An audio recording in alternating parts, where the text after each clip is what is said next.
नमस्कार दोस्तों, मैं विक्रम आपका स्वागत करता हूं HT न्यूज़ में। जिस तरह से स्क्रीन पे हमारी देख रहे होंगे अनिश्चितकालीन भूख हड़ताल और 3 प्रमुख मांगों को लेकर इनकी भूख हड़ताल है। ये जानते हैं कि ऐसी क्या ज़रूरत पड़ गई कि भूख हड़ताल पर बैठना पड़ा। क्या सरकार से कभी वार्ता नहीं हुई या किसी तरह से अपनी मांगों को सरकार के समक्ष रख नहीं पाए? मैं जानना चाहूँगा आपके परिचय के साथ भूख हड़ताल का क्या उद्देश्य है और जो आपकी डिमांड है वो भी बताएं। देखिए, मैं केंद्रीय रोजगार गारंटी परिषद भारत सरकार का पूर्व सदस्य संजय दीक्षित हूँ।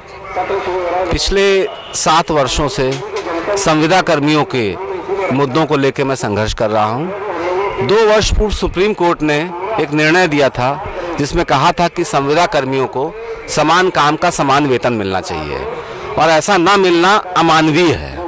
दुर्भाग्यवश केंद्र सरकार ने इसको लागू नहीं किया। मेरी प्रथम मांग है संविदा कर्मियों को समान काम का समान वेतन मिले। जहां तक संविदा कर्मियों की बात है, उदाहरण के तौर पे ग्राम विकास में रोजगार सेवक हैं, तकनीकी सहायक हैं, स्वास्थ्य विभाग में आशा बहू हैं, महिला एवं बाल कल्याण विकास में आंगनवाड़ी हैं, माइनॉरिटी डिपार्टमेंट में मदरसा शिक्षक हैं, इसी तरह ट्रांसपोर्ट डिपार्टमेंट में ड्राइवर कंडक्टर हैं। हर तीसरा व्यक्ति इस आबादी का कहीं ना कहीं संविदा के शोषण से त्रस्त है।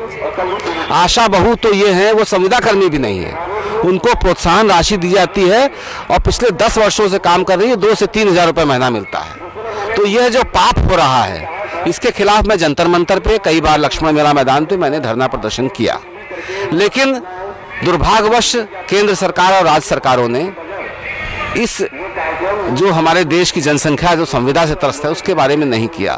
तो अंतिम एक पड़ाव था भूख हड़ताल का। आज तीसरा दिन है। मैं प्रयास करूंगा मेरे शरीर में जब तक ताकत है एक भूख हड़ताल रहे, जब तक केंद्र सरकार समान काम का समान वेतन। और दूसरा एक बहुत बड़ा पाप किया गया है संविदा और सरकार के बीच में सर्विस प्रोवाइडर रख के ठेका प्रथा से जो भर्ती हो रही है, ये महापाप है। इसको तत्काल बंद किया जाए। कहीं ना कहीं भ्रष्टाचार भी इसमें बढ़ जाता है। देखिए, एक बात बताइए, आप अगर किसी संविदा कर्मी को 1 साल या 6 महीने तनख्वाह ना मिले तो आप कैसे अपेक्षा करेंगे वो अपने बच्चों को पढ़ाएगा, उनका इलाज कराएगा, उनकी रोटी रोजी की व्यवस्था कराएगा? आप संविदा के माध्यम से नौजवानों को भ्रष्ट कर रहे हैं। क्योंकि मैं मनरेगा से जुड़ा हुआ हूँ, मैं जानता हूँ, मैंने देखा है मदरसा शिक्षकों का दर्द, मैंने आशा बहनों का दर्द देखा है, मैं उनके संगठनों के आंदोलन में शामिल रहा। लेकिन मुझे कहीं ना कहीं ये लगता है कि ये जो संगठन है संविदा कर्मियों के, सत्ताधारी दल अपना दलाल इसके बीच में जरूर भेज देता है, जिसके कारण इनकी मांगे, क्योंकि ये इतनी बड़ी ताकत है, इनकी राजनीतिक ताकत जिस दिन समझ लेगी सरकार, तो सबसे पहले इनकी बात मानेगी। तो हम ये भी जानना चाहेंगे कि 3 दिन हो गए आपके धरने को, क्या अभी तक किसी तरह का कोई प्रशासनिक अधिकारी आया जिन्होंने आपकी सुध ली हो, आपकी मांगों की बात कही हो, कहा हो सरकार तक आपकी मांग जो डिमांड है वो पहुंचाएंगे? मैं मांग पहुंचाने नहीं आया। सबसे बड़ा माध्यम मैंने जिला प्रशासन डिस्ट्रिक्ट मजिस्ट्रेट को बता के धरना किया है। लोकतांत्रिक व्यवस्था में बहुत बड़ा अंग होता है मीडिया। पहले दिन से पूरे मीडिया ने इस बात को बताया है। मैं केंद्रीय परिषद का सदस्य रहा। इस प्रदेश में जो CBI जांच चल रही है मनरेगा की, वो मेरी रिपोर्ट पे चल रही है। दर्जनों अधिकारी जेल में हैं, हमारी रिपोर्ट पे हैं। तो इसलिए ये, और मुझे इस बात की खुशी है कि मेरे स्वास्थ्य के बारे में चिंतित यहाँ का प्रशासन है। कल थोड़ा सा स्वास्थ्य गड़बड़ाया था तो रात भर एम्बुलेंस मेरे पलंग के बगल में खड़ी रही। आज भी CO साहब और अधिकारी मेरा स्वास्थ्य का हालचाल लेने आए थे। इसलिए मुझे यहाँ के जो व्यवस्था है उससे जरा भी शिकायत नहीं है।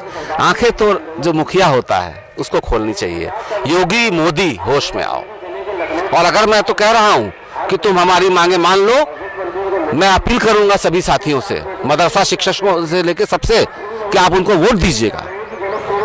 मुझे कोई इतराज नहीं है, लेकिन जो भी राजनीतिक दल इन मांगों को मानेगा आने वाले चुनाव में उसको वही समर्थन देंगे। ये भूख हड़ताल कब तक जारी रहेगी? जब तक आपकी मांग पूरी नहीं, जब तक मेरे शरीर में दम है।